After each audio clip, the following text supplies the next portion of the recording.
Hello and welcome along to the Property Academy podcast by Opus Partners. I'm your host, Steve McKnight. And I'm Andrew Nicol. And to our show, we're debating a capital gains tax. What are the arguments for and what are the arguments against? Now, this comes because ANZ's CEO, Antonio Watson, was on Radio New Zealand talking about that the time has arrived for a capital gains tax. Now, this caused a bit of an uproar, quite a lot of articles written about it. In fact, I was on News Talk ZB just the other day, and we spent an hour taking calls about the capital gains tax and hearing what real New Zealanders think.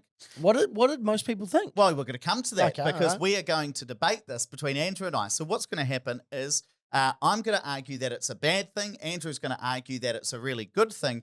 And the whole reason that we're doing this is because I was debating probably about a year or two ago with Brad Olsen, the CEO of Infometrics, and it was an event in Christchurch. We're having a bit of an economic debate. And Andrew got up and said that he wanted a capital gains tax, which I was so outraged. Because you can't let things go. Because once again, no, I just don't forget things, Andrew. I let them go, I just don't forget them. But I was like, Andrew, you can't stand that. I've got the limelight on me for 2 minutes. Because Brad Olsen was saying that he liked the idea of a capital gains tax. Yeah. And you agreed with him. I absolutely do, because we need to raise money to pay for all the things that the country requires. And I feel that I pay a huge amount in income tax. So if we're going to receive a capital gains tax, that can offset some of my income tax. So yeah, I do want a capital gains tax because that's a part of income that we don't tax at the moment that could provide me a little bit of tax relief. But you do realise that if you start paying less in income tax, somebody like yourself is just going to pay even more in capital gains tax. So it's not like this would decrease the amount of tax that you pay. In fact, you yourself would probably end up paying more tax. Well, potentially I could control that. So I could control what I sell and not sell as many things. And then if it reduced my income tax on my rental income, that would be wonderful. So that's Andrew's first argument about wanting to pay less income tax for himself. But what is a capital gains tax? Because these days people often get confused between that and a wealth tax. Now, when we're talking about a capital gains tax, it's when you buy a property for $500K, you sell it for $1 million, and then that difference, call it $500K, is then taxed at the time that you sell the property. That is very different from a wealth tax, which is if you own $1 million property and you don't have a mortgage, you might get taxed 1% of $1 million every single year. So maybe you're paying 10 grand in tax just for the pleasure of owning that specific property. And there are different ways to design a capital gains tax, right? Yeah, so whether or not it applies to your own home. So some people would argue, actually, that's not a great idea. People should be entitled to own their own home and not have to pay tax on that. Or is it just investment properties and holiday homes and those kind of things? Whether or not it's retrospective is probably a big thing, because if I own my property now, or I own a bunch of rental properties, and you introduce a capital gains tax, what are you going to go back and say? Well, you bought them all those years ago and you bought them under the current rules, but we're going to now tax you under the new rules. And then whether or not it applies to businesses as well, or anything else like, art, because at the moment art's not taxed. Businesses aren't taxed on their capital gains. So is it all encompassing, or are we just targeting investment property? Yeah, and as I told you, I was just on News Talk ZB on the One Roof radio show talking about this, and I told Tim Beveridge, the host of that show, that I'm not a big fan of it because, honestly, I don't think that the government's that good at spending our money anyway, so I don't really feel like giving them even more of it. If we think about the size of our government in New Zealand, it has ballooned over the last 6 years, but I challenge most people to ask themselves whether they feel like life has really gotten that much better. In fact, our education stats, our health statistics, and many other statistics in New Zealand are not going in the right direction. So is throwing more money at the government really going to solve the problem? And do I feel like giving them even more of our money? I often think that a lot of the discussion around a capital gains tax is often wrong.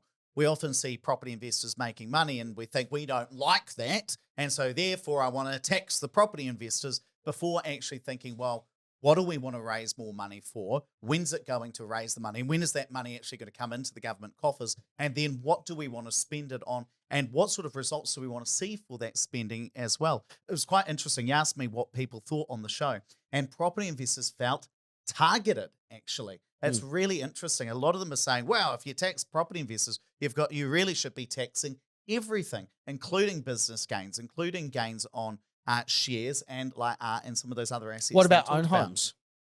Well, it's quite fascinating. I got an email from someone because I was talking to Duncan Garner on the platform about this, and somebody emailed me afterwards and said, I reckon that people should be taxed on their own homes as well. Well, I think it's fair, right? If you tax everyone the same, then all of a sudden someone might say, actually, I'm not going to vote for that because I don't want to pay that tax. And then it's not just singling out one particular group. Well, I think the other thing is they're talking about fairness. So often we talk about fairness in terms of, is it fair that property investors can buy houses and make money off them? And what this person was saying was that, well, is it fair that homeowners can make money off their houses while renters can't? Wouldn't it be more fair if you are buying an asset, then all of it is taxed? Now, I don't think it would ever happen. I don't think any politician would get that through because it would be hugely unpopular. But I understand that there is an argument to say, well, if we're going to start taxing capital gains, let's tax all capital gains. It's a bit like GST. Here in New Zealand, everything is subject to GST, not just one or two things. And so if you're a multi-millionaire buying a $10 million property and it goes up in value by $2 million and you sell it, maybe that $2 million starts to be taxed. Now, Andrew, give us another argument for a capital gains tax. Okay, well, let's face it. So often I have this argument with Lauren. So the government is a business, right? We're collecting money and we're spending money and we've got a deficit. So there's more and more pressure on the amount that we're spending and how we're allocating the money. So we do need to bring in more money, particularly with the aging population. So we're going to have more and more people entering superannuation age and the age of eligibility and getting the superannuation.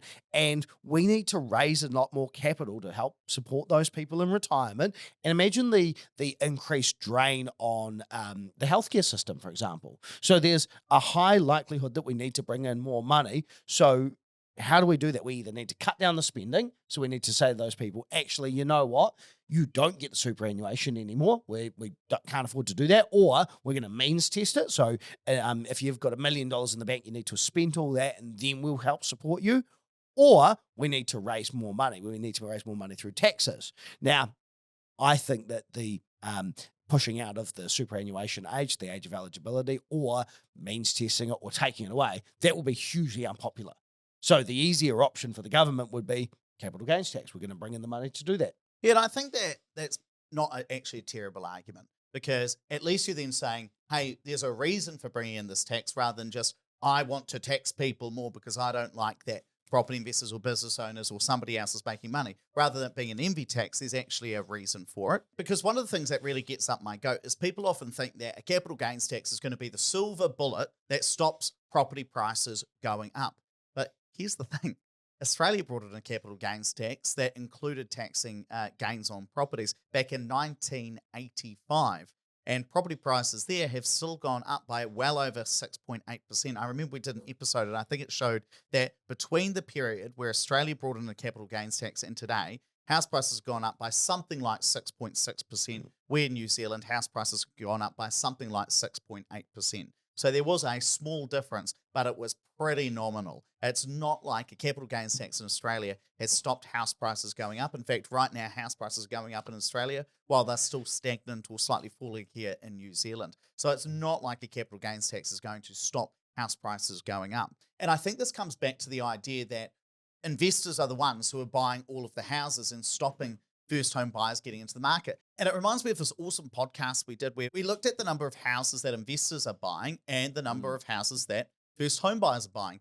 And rather than having an inverse relationship where if more investors are buying, fewer first home buyers are buying, and if fewer investors are in the market, then, wow, first home buyers are out there in force. Actually, we found that more investors in the market is correlated with more first home buyers being in the market. Because when the market's good, everybody gets in. When the market's bad, everybody gets out. It's not like if property prices are falling and the property market is bad, then first home buyers say, yippee, let me in because the investors aren't around anymore. Actually, the number of purchases by first home buyers and investors goes up and down roughly at the same rate. So it's not like bringing in a capital gains tax is going to force the investors out. That means that the first home buyers can get in. In actual fact, it would probably scare both of them off.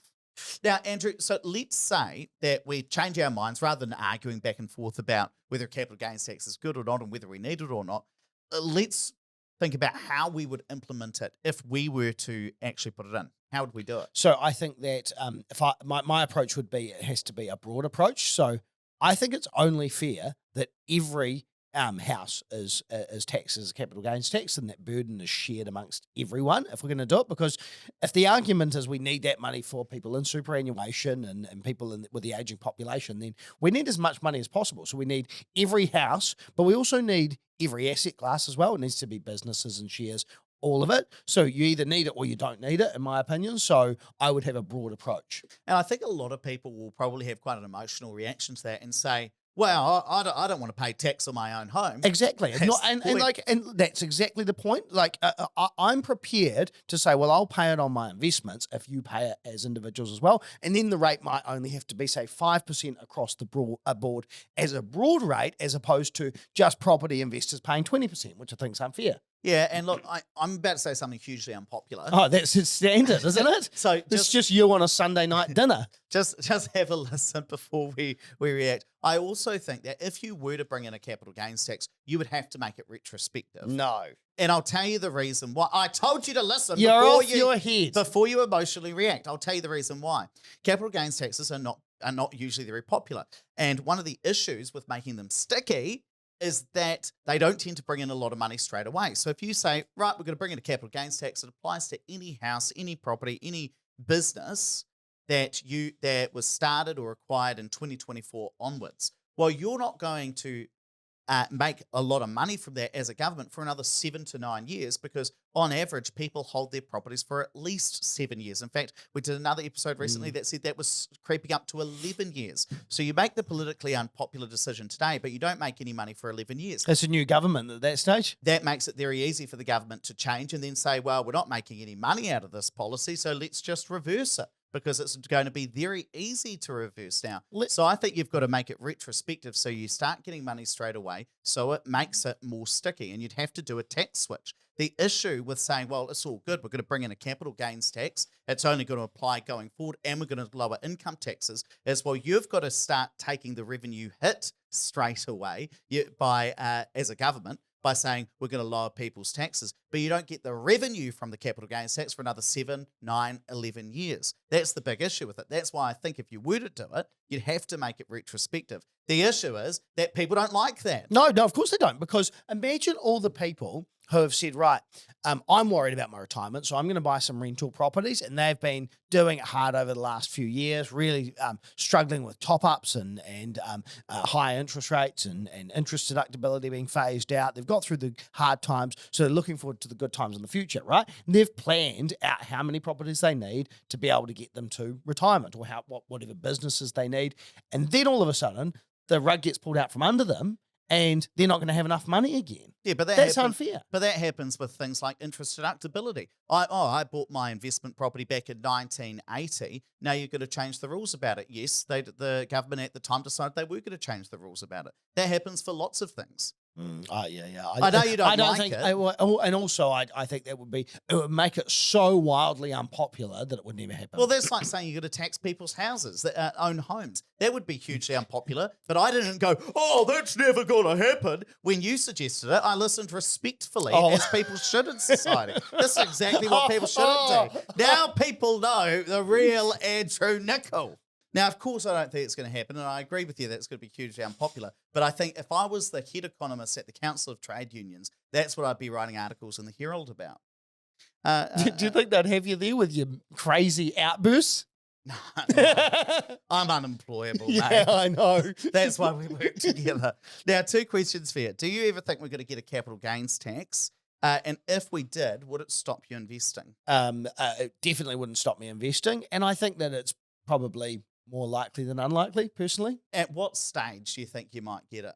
I reckon it will take a Greens-Labour coalition, and it'll be pushed by someone like Chloe Salisbury. Yeah, but at what point might you think it will come in? What do you mean? Well, how many years away? That's probably 6 years away. Yeah, I reckon you're off your head. I don't think it would happen for at least another 15 years. Oh, yeah, okay. And I don't think that it's, people kind of say, oh, well, that's inevitable. I don't think that's inevitable. Singapore doesn't have a capital gains tax, neither does Switzerland. We could, it's a bit like you sometimes say, oh, well, we usually follow Australia, and Australia have a capital gains tax, so eventually we're going to get one. Yeah, but they introduced their capital gains tax before I was born, and only when you were 1 year old in 1985. They've had a capital gains tax for 39 years. We likely, at the very earliest, we're talking, I'd say 6 years away, at the very earliest, would you get a switch of government to which would allow that to happen. So Australia would at least have introduced a capital gains tax 45 years before we did it. I don't think it's inevitable at all. Right, let's wrap it up there, but please don't forget to rate, review, and subscribe to the podcast. Really does help us get the message out to more people. And if you're listening to the show on Spotify or Apple Podcasts, you want to see us arguing away, just Google Opus Partners YouTube. It'll be the first thing that comes up. If you're watching on YouTube, make sure you hit the subscribe button. We release new videos every Monday and Wednesday.